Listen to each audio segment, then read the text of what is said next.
Support for Amplified Voices comes from the Restorative Action Foundation. Learn more at restorativectionalliance.org. Everyone has a voice, a story to tell. Some are marginalized and muted. What if there were a way to amplify those stories, to have conversations with real people in real communities, a way to help them step into the power of their lived experience? Welcome to Amplified Voices, a podcast lifting the experiences of people and families impacted by the criminal legal system. Together, we can create positive change for everyone. Hello and welcome to Amplified Voices. I'm Jason and I'm here today with my co-host Amber. Good morning, Amber. Good morning, Jason. Today we are joined by Jean. Jean is in California and she is the mother of a child sexual abuse survivor. And welcome, Jean. Thank you very much for having me. Jean, we're going to really give you an opportunity to tell your story and how you got involved in the criminal justice system and what's happened in your family. Thank you so much for being here. Can you tell us, before we get into it, a little bit about you, what your life was like before everything happened and you got involved in the system? Yeah, so I live in a rural area, very conservative area in California, definitely very red. I was one who believed in law and order, give them the harshest punishment. Once an offender, always an offender. I remember when Megan's Law came out, I was thrilled to be able to find out who were the perverts that were living in my neighborhood, so that way I can make sure that my kids stayed away from those areas. When I purchased my first home, my first response was to go look on the registry to find out where all the perverts were in that neighborhood to make sure that I lived away from them. Shortly after I purchased my first home, there was a ballot initiative called Jessica's Law that would prohibit someone on the registry from living anywhere near a park or school. And I'm like, well, yeah, I'm going to vote for that. I've got a park on one side and a school on another. I'm going to protect my kids. I made sure that my kids didn't go to the park alone. You know, they always had to have an adult with them. I made sure that if they were riding their bikes around the neighborhood, they always had to be within view sight, because the last thing I wanted was someone to snatch one of my kids from me and hurt them. And I was doing everything that I was told by the media and our politicians on ways that I could protect my children. And I had the shock of my life about 8 years ago when my teenage daughter came out and told me that she was being sexually abused by someone that we knew. And in that instant, my whole world just turned upside down. I didn't understand how in the world this could happen. You know, what? No, that can't be. But the more she was telling me what was going on, the more I knew she was telling me the truth. I was just in a complete, utter shock and disbelief, but also at the same time, knowing that what she was saying was 100% true. You don't want to believe it, but you know it's true. And I started to blame myself. I started thinking that I must have been a horrible parent because I didn't see it. I didn't see the warning signs. I didn't see the grooming behavior. I didn't see the abuse. And it wasn't until that she shared what was going on that I could look back and I could see all those red lights, all those trigger lights that should have alerted me that something was going on. And that led me to doing research. Well, if it weren't the people on the registry that I should fear, what is the truth? And I went out and I was just searching for data. What is the truth? Because I felt lied to for so long. So what you're saying is that the person that you trusted was somebody that had never gotten into trouble before? Was somebody that you didn't suspect? You were busy worrying about the guy that might come to the park or might be lurking in the park, but not this trusted individual. Oh, absolutely. This person wasn't on the registry. They didn't have a criminal background. And definitely someone in a position of trust, so someone that I didn't have a problem with being around my children. And so I was trying to search and trying to find out what is the truth. Who is the threat? Was this just a one-off, or is this the truth that people not on the registry are the ones that are the biggest threat? And that's what I found when I did my research, is that over 90%, some say up to 95% of sexual abuse is committed by people who are not on the registry and are those who are trusted and known by the victim. And then when I dug in even deeper to find Now, out... is that something that you did right away, or is that part of an evolution? I mean, I can imagine being a parent and finding this out must have been, I can almost imagine going into shock and being incapacitated for a while and just even breaking down. I mean, I've heard stories of people just breaking down. Was that your experience, or did you immediately go into, I've got to research this and find out what's going on? Both. I completely shut down. I was not able to function at all, to the point that my parents would have to come over and tell me, I have to do dishes. I need to vacuum the floor. Just the simple everyday tasks that you don't have a problem with before, and you're just sitting there almost zombie-like. And you have more than one child. So this is affecting both the one that came forward with the abuse as well as your other children, your whole family. Correct. And it has such a huge, it impacted everyone in my family, to my brothers and sisters and parents and in-laws, and it impacted everyone dramatically. And everyone was in a state of shock. And I think you're a religious person, right? Very religious. I've been a Christian as far as I can remember. I've been in the church my entire life and gave my life to Christ when I was still very small. Did your faith help you, or did you end up challenging your faith? Tell us about that. It definitely strengthened my faith, drew me closer to God, because I couldn't do this on my own. My strength was not enough to be able to handle this. And so I did turn around and I did reach out to my church and try to get help and support in that manner. But unfortunately, the church that I was attending at that time, when they found out that I was not looking for harsh punishment, that I was actually following the teachings that you were brought up to believe. Yeah, that I actually had empathy. I actually had forgiveness. I didn't want harsh punishment, because that's not what our daughter wanted. She just wanted that person to get the help and support that they needed, so that way they would no longer offend. She wanted what most victims want, is ownership and accountability and getting the help that they needed. And so that's what we were pushing for. But the church that I attended thought I was crazy and told me that God wouldn't want that. And so I actually had to leave that church, because I could no longer attend a church that did not practice what it preached. It's okay for everybody else to have redemption, as long as you didn't have that kind of crime, or you didn't commit this kind of crime or that kind of crime. The church teaches, and Christ teaches, that everyone is eligible for redemption, that all we had to do was go to him and confess their sins and stop sinning.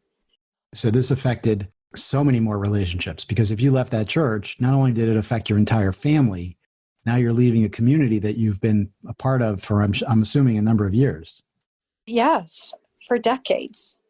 It didn't take long, but I think that other people were also seeing some signs of problems within the church. And so I know several of those people that I've had connections with for decades left to go on to other churches as well. And it's been a struggle for me ever since to be able to find a church that actually practiced what it preaches. There are some that say, well, we're okay with people on the registry, but we don't want them to do this or we don't want that. And I can't stand for a church that wants to exclude people. Knowing what I've been through and seeing how the impact of all of this had on the families of the person who committed the harm, God really moved in my heart to reach out to those individuals and to help them, because in my own hurt, I needed to help them in their hurt as well. So you went from being someone who was severely impacted in your family to being an advocate, and you got really Absolutely. involved. So tell us a little bit about that journey. Like, how did that come about? Well, dealing with the criminal justice system and the way that our family was treated horribly, being told that our voices were not important because we were not advocating for the harsh punishment, really pushed me into getting involved in pushing for reform, which led me to start working with Janice and ACSOL. Started going with her to the state capitol to start advocating for reform. I go to the Capitol and share my story, but all the while also hearing the family members and the struggles that they were going through, hearing the parents and the fact that they can't talk to the friends and families, talking to the wives, and that they can't talk to people because they also feel the shame of what their loved one committed. They were feeling the same hurt I was feeling. And so I really had this heart to create a support group for those who were on the registry and for the loved ones who support them. It's been a long journey trying to create a support group for those who are dealing with all of this and talking with multiple churches within my community and suggesting something like this, that, we practice redemption is for everybody. We also should offer support. And what a better way to reach out to those who need Christ most, those who were rejected, as Christ reached out to those who were rejected in his days. And I just kept getting the door slammed shut. Fortunately, God finally opened a door to a church who understands and who do believe in redemption for all. And when I asked, they said yes. And so I've actually have a support group that meets weekly, at their church for individuals. Obviously with COVID right now, that's been more remote, but still I'm able to reach out and help so many people who Have you been able to are keep that going group through together this. during the pandemic? We're doing Zoom meetings so that we were talking and sharing with one another until a point that the church feels it's safe enough to resume meetings in person again. So I'm grateful that we have platforms like this, that we can be able to get together and talk and share and have others deal with what they're going through. I get healing by talking to those who have committed harm and finding out their whys and the things that they have done in order to prevent themselves from going down the wrong path. And I've heard so many of them tell me that they find healing because I can give them a voice that they haven't been able to get. I'm coming from the voice of a victim, secondary victim, but still a victim nonetheless, and that they can hear my side so that way I can offer healing. So in a way, we're doing a restorative justice circle.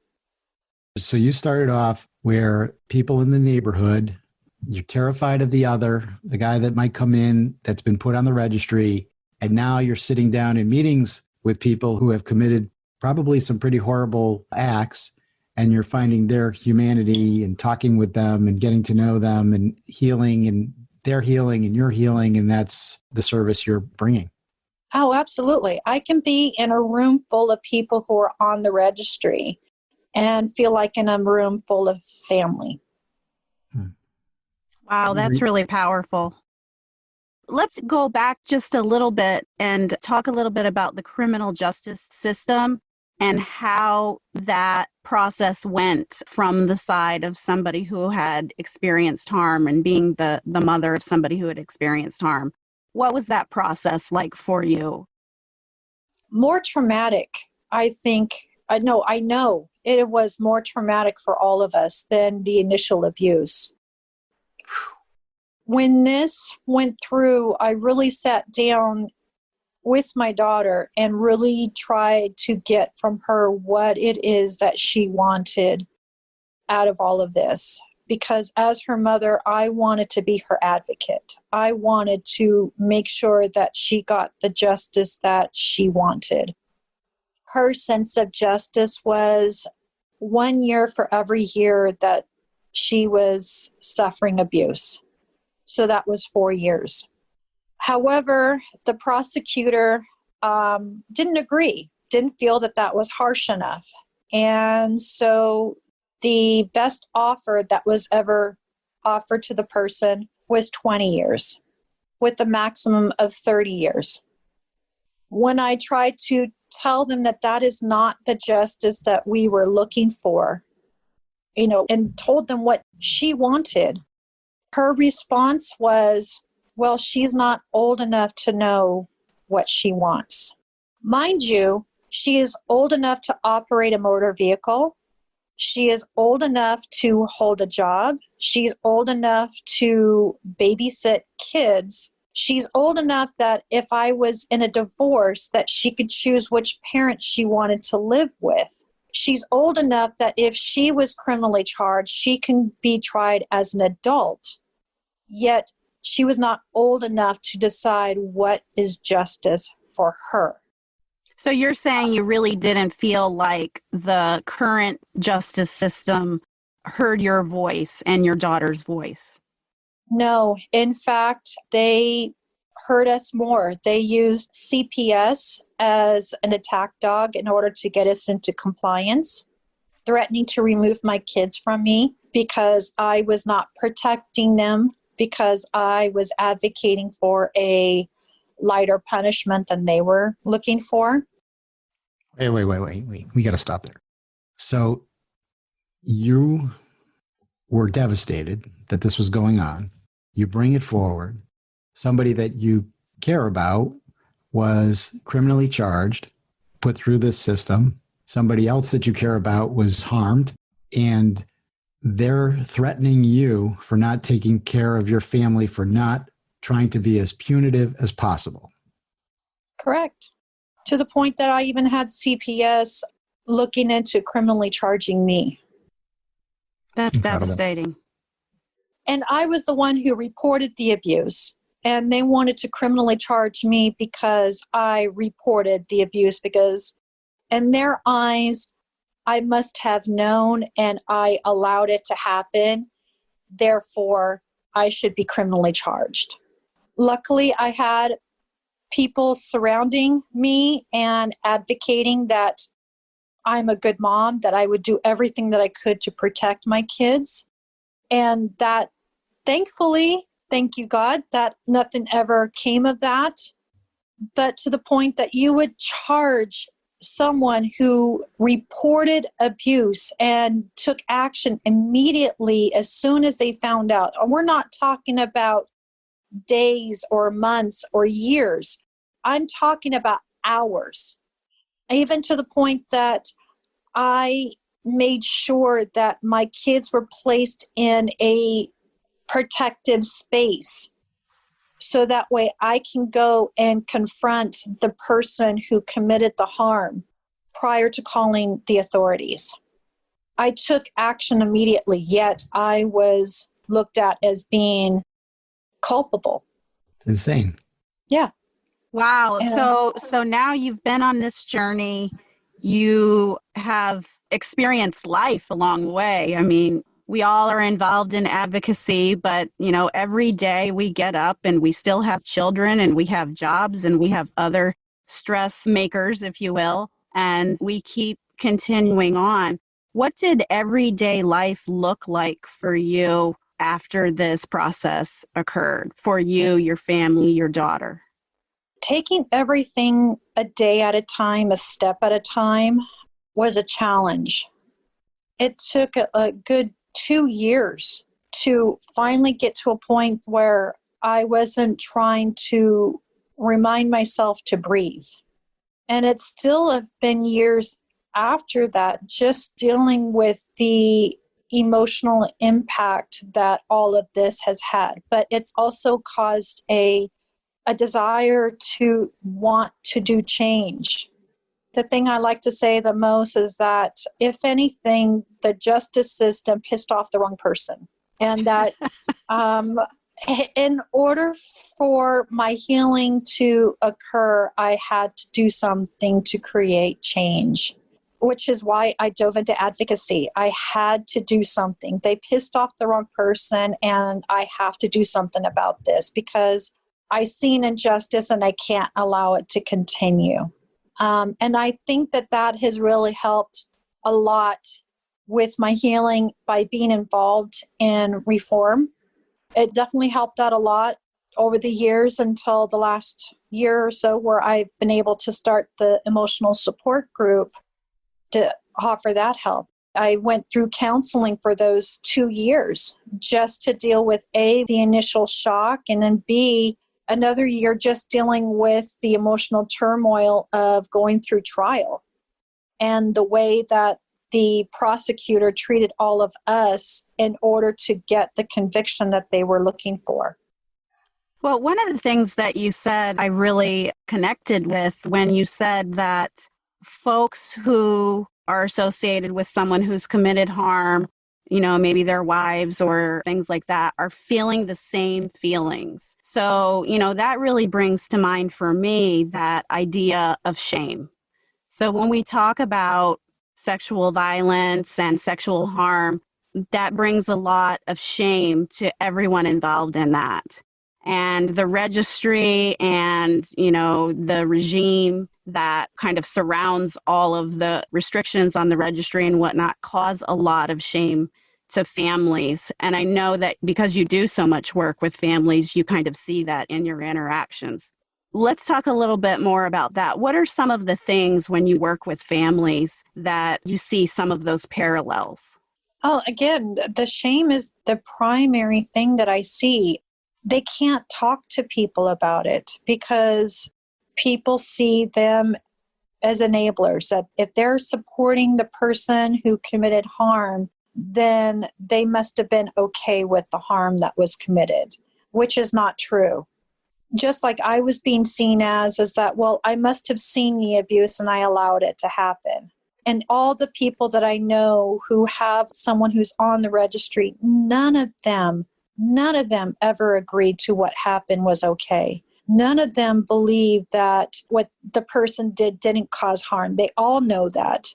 What they believe in and what I believe in is that people are able to change, and that when we give them the opportunity and the permission to change, and I think that's the biggest thing, is that we have to allow them the permission that they can change. We can't keep telling them, well, no, you can't change because you committed this heinous offense.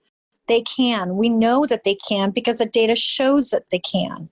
We know that the reoffense rate is one among the lowest among all other crimes. So the data is there. We know that that happens. I see it. I've talked to men who've been outside offense-free for decades after they committed harm. I know that they also are feeling the wounds of the offense. Again, I call myself a secondary victim. The family members of the person who committed harm, they're also secondary victims. Whether they knew the person at the time that the offense was committed or even after the offense was committed, they still feel the wounds of the offense because of the way society treats them. Same reason why victims, they feel shame and when they come out and talk about their abuse and people shame them and blame them. Well, you must have done something to lead the person on or whatever they use. we're all in the same boat. We all feel that same emotion. We all feel that shame in one way or another. We can't talk about it. You can't talk to other people about what you're going through unless they know what you're going through.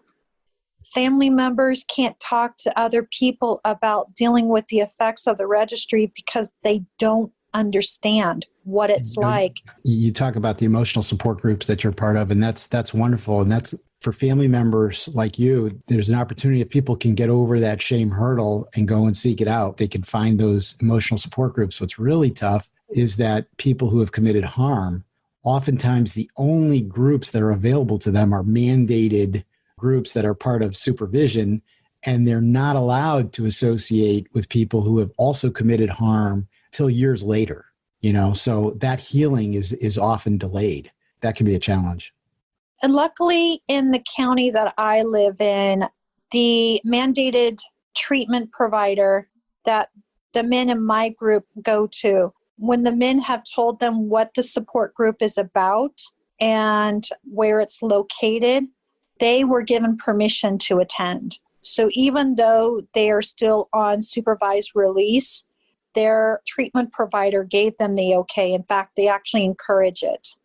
So can you talk a little bit about what the process, did you, as the person who is organizing the group, did you do some work to talk to probation and parole? What was that process, or is that individual to individual for that permission? This is just individual to individual. Whenever I have someone who is interested in attending and say that they're on supervised release, I tell them that they'll first need to talk to their probation or parole officer and talk to their mandated treatment provider to get prior approval. And I offer them to have those individuals contact me if they have any questions. But I haven't had anybody ever contact me. In fact, they've just said, okay, no problem, and just allowed them to attend. Yeah, we need to create a blueprint across the country so that that's available everywhere. Yeah. Absolutely. I think it definitely helps the fact that the group is at a church so that they feel like there's a organization behind it. It's not just an individual group just by other people. I think that gives it more credibility for those probation and parole officers and treatment providers versus if it was just a in-home support group that they're maybe a little more cautious of. Thank you. I want to take it in a little different direction. When the abuse first became public knowledge, were there people in your circle that surprised you either because they didn't offer you the support you were looking for, they didn't want to hear about what you needed, or may have surprised you in another way, somebody who may have been not such a close friend who really came forward and gave you the support that you needed? Yeah, I lost friends when they found out that we were actually supportive of the person who committed harm and supporting their rehabilitation, and we did not want the harsh punishment. It actually fractured my family to the point that I had to cut off family members because they were causing so much more stress and emotional trauma that I almost had a mental breakdown because I just could not handle another aspect of them attacking me because I was not being harsh enough in regards to what punishment that person should get. On the flip side, I've had people who I thought were going to be totally judgmental or not wanting what I wanted or what my daughter wanted, who were supportive. In fact, some of them were even victims themselves. That shocked me. I think that's very common. Once you become a magnet for so many stories, I mean, that can also become overwhelming, right? People come out of the woodwork and share with you, this happened in my family, this happened to me, this happened, so did you experience any of that? I feel the more people who come and talk to me and share their stories with me, it's more healing because we're connecting in a way that no one else. I'm shaking my head. You can't see, but I am definitely shaking my head in agreement. Every time you talk to somebody who understands what you're going through, the more healing you get, and you don't realize that they're still hurt. I've been dealing with this for 8 years, and I'm still today. Every time I talk to someone new, I get another piece of healing that I didn't know that I still needed. And I think that this is going to be an evolution. I think there will always be a small piece of healing that will always need to be done. And just talking and connecting with other people who are experiencing the effects of sexual harm, regardless if they're the person who committed the harm or if they're the family member or they're the victim, we're all dealing with the same things, and we're all trying to connect with one another because we all feel the exact same emotions. Right. You realize you're not alone, and it helps lessen that shame that can build up and be so devastating. Yeah. We're all looking for the same thing. We're all looking to heal the harm and the hurt that was caused. So what do you feel is the path forward on a personal level and on a policy level? I guess that's 2 questions. On a personal level, I would say restorative justice. Restorative justice brings about the healing that everybody needs and wants. Prison sentences doesn't help neither the victim nor the person who committed the harm. Whereas a restorative justice, where the person sits down with the other person, regardless if it's direct or if it's someone who is of a like mind, similar offense, you're able to connect with one another and share and talk to each other and create the healing that needs to be done. The victim can see the person having true remorse and taking accountability for their actions, taking ownership, seeing the fact that what they're doing in order to help themselves so that way they do not cause harm to someone else, which is so important to those who experience sexual harm. So it's definitely a better platform in dealing with that. There might be some where a prison sentence may be appropriate, but for the most part, I do believe restorative justice is the better option. So what do you say to those folks who are skeptical of restorative justice practices, who say we're just all hugging and making up and the accountability isn't there? No, there absolutely is accountability. In fact, I talk with Dr. Alyssa Ackerman, and she does these a lot, and she actually makes sure that the person who committed the harm actually does something to show accountability. There is something that they have to do. Sometimes, yes, there is an appropriate sentence, which is a prison. Like I said, for us, it was acceptable for this person to go to prison for 4 years. That was an appropriate sentence. 30 years was definitely not appropriate, but we could also have a restorative justice circle in order to help heal those wounds for both sides. I want to make sure that Jean has an opportunity to tell whatever part of her story, whatever part of your story, Jean, that you want to tell that you really just never have an opportunity to talk about.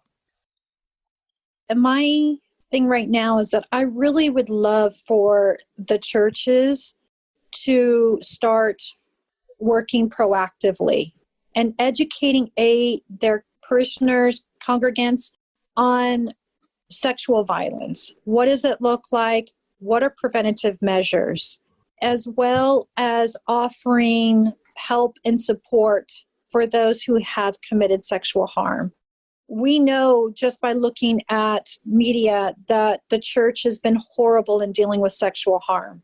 They need to do a better job. They need to do a better job in educating people on what the warning signs and ways that they can help prevent it. And they're doing a horrible job in regards to putting protections in place for those who are dealing with those who are at risk of sexual harm. And I would also say that they need to do a better job reaching out and helping the people who are indirectly affected, the family members who have the loved one who committed the harm, as well as the families who have experienced the sexual harm. They need to do a better job in helping with facilitate the healing instead of ignoring it. And the church has been really good about ignoring it, and they need to stop doing that. And so do you see yourself and organizations that you're involved in as a resource for those churches or people affiliated with religious organizations who really want that for themselves? I would love to be that resource. I just don't know if I have the professional experience to be able to be that, but definitely someone with the personal experience. I am really hoping that the group that I have is a good pathway for other churches to see that you can have something like this in effect and it not causing any harm to anybody. There's no collateral consequences as a result. None of the people in the groups that have attended have reoffended, so that they can see that there's actually a success in this. And it's not just people talking around talking about their feelings. We're actually developing curriculum as we go along. There's actually discussions going on. We have it similar set up like a Celebrate Recovery, where we actually have topics that we talk about every single week. And like I said, it is definitely something similar to like a restorative justice, where both sides can talk about the hurts that they've experienced and the healing that they're going through. That's good. Very good.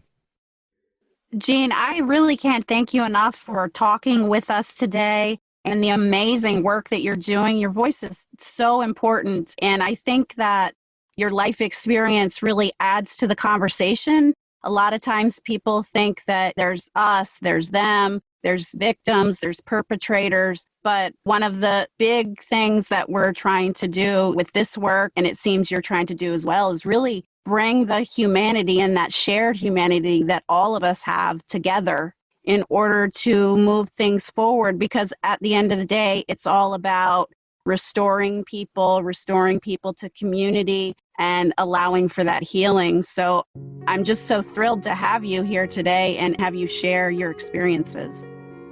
Well, I appreciate you guys so much for just allowing me to be able to share this. Thank you. Thank you. You've been listening to Amplified Voices, a podcast lifting the experiences of people and families impacted by the criminal legal system. For more information, episodes, and podcast notes, visit amplifiedvoices.show.